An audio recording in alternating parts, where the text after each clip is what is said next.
In the last century, there have been a few thousand airplane crashes that have resulted in the loss of human lives. Although such air mishaps have decreased in recent decades, many people are still scared of flying in a metal cage thousands of feet above the ground.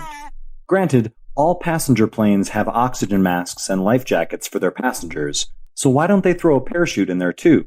Wouldn't those parachutes potentially save lives in the event of a crash? If you've ever wondered this exact question, you may be surprised to know that there are a few reasons why they don't give out parachutes to every passenger on a commercial flight. 1. Most airplane mishaps occur during takeoff or landing. Most crashes that you hear about in the news occur either when the plane is taking off and ascending through the air or when it is coming back to the ground, approaching the runway and the landing zone.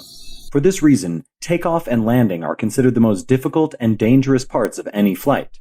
During both of these phases of a flight, the altitude of the airplane is too low for parachutes to deploy safely.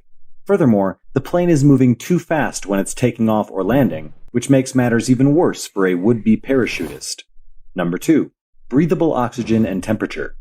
Most parachutists skydive from an altitude of 10,000 to 13,000 feet, but commercial aircraft typically cruise at an altitude of 35,000 to 40,000 feet. The air at this height is very thin, which is why planes have pressurized cabins. This pressurization is critical because, without it, you wouldn't be able to breathe inside a plane. In fact, that's why oxygen masks drop from above your seat during emergencies, so that you promptly get access to breathable oxygen and don't pass out if the pressurization of the plane is compromised. Then there is the problem of the ambient temperature.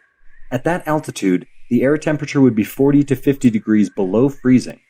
Thus, a parachutist jumping out from a commercial plane would not only need a portable oxygen supply, but they would also need a special suit to protect against the freezing cold temperature.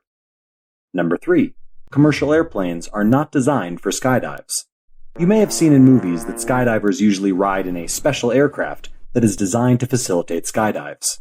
They either have a big door on their side or a ramp that opens up at the rear of the plane. These structural adjustments make it safe for parachutists to jump off the plane. Commercial planes are not designed for people jumping out at 35,000 feet. In fact, since these passenger planes are pressurized, their doors wouldn't even be able to open mid-flight in the first place. Number 4. Passengers are not trained to use parachutes. A parachute is not just a large piece of cloth tied to a few strings that pop out automatically when it's thrown in the air. It is an intricate piece of equipment with a number of small parts that must work perfectly for a timely and safe deployment of the parachute. This is why, even when you perform a tandem skydive, you're required to go through some pre-jump training. Passengers who have never used or even seen a parachute most likely wouldn't be able to operate it to land safely. On top of that, imagine a scenario where a plane is losing altitude quickly, and everyone is panicking. It would be almost impossible to make passengers line up, single file at the door, and wait their turn to jump.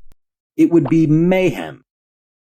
There's a better chance of the airplane gliding and making a successful emergency landing than a hazardous jump procedure involving panic-stricken passengers who don't know the first thing about parachutes, desperately hoping that they will make it safely to the ground.